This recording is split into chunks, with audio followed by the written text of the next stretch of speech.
علشان يعدوا مرحلة نهاية الشهر ويوصلوا لقبض الشهر، اللي برضو أول ما ياخدوه بيكرروا نفس الغلطة تاني وما بيتعلموش. وعند الكاشير بيتفاجئ محمد بحاجة غريبة وسط المشتريات وبيحاول يرجعها، لكن شروق بتقول له إن ده حاجة ليها هي وهتفهمه هو إيه في البيت.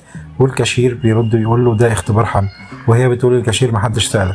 وبيحصل حوار بيشترك فيه كل الموجودين عند الكاشير من زباين وكاشير وكله، وهو إن محمد بيكتشف إن مراته شالت اللولة من غير ما تقول له، وجايبه الاختبار ده عشان تتأكد إذا كانت حامل ولا لأ. وهو شايف إن حياتهم الحالية والتزاماتهم والشقة الإيجار اللي عايشين فيها وصاحبها اللي عايز يغلي الإيجار أو يطلعهم منها ما تتحملش حمل وخلفة وبامبرز ولبن أطفال، هم عايشين بالعافية. وبينتهي الحوار عند الكاشير بإنه بيقول لها إن القرار ده ما ينفعش تاخديه لوحدك، لأن في راجل في البيت. وفي الوقت ده الكاشير بيقول لهم طب الحساب 2300 جنيه، طبعا هي المفروض تحاسب من مرتبها. وساعتها بينسحب محمد من المشهد وبيقول لها حاسبي وأنا مستنيكي بره.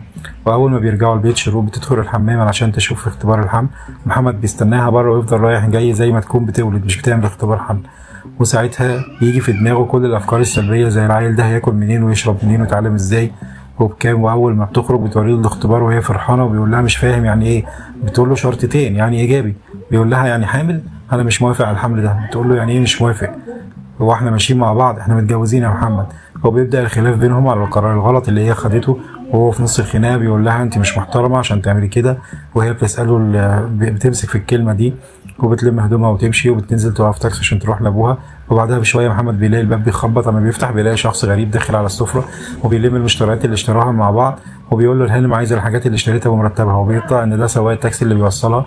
ومحمد بينام على الكنبه من التعب وبيصحى من النوم على تليفون مديره اللي بيقول له انت فين؟ الشيفت بتاعك بدأ. بيقول له ايوه انا في المواصلات. وبينزل يجري زي ما هو لانه بيكون نايم بهدومه.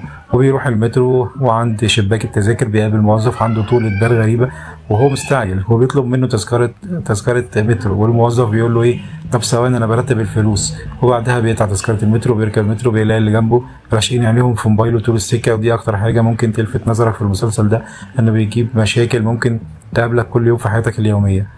وبيوصل الفرع وبيلاقي زحمة ومديره بيطلب منه يشوف طلب أحد العملاء. وبيطلع العميل بيشتكي إن في 15 وحدة ضاعوا منه، عايز يعرف السبب. وطبعا محمد عشان يحل المشكلة بيقول له إن تكلفة ال 15 وحدة دول هو 30 قرش، وبيديله جنيه من جيبه وبيمشيه. والعميل بيمشي وتمام.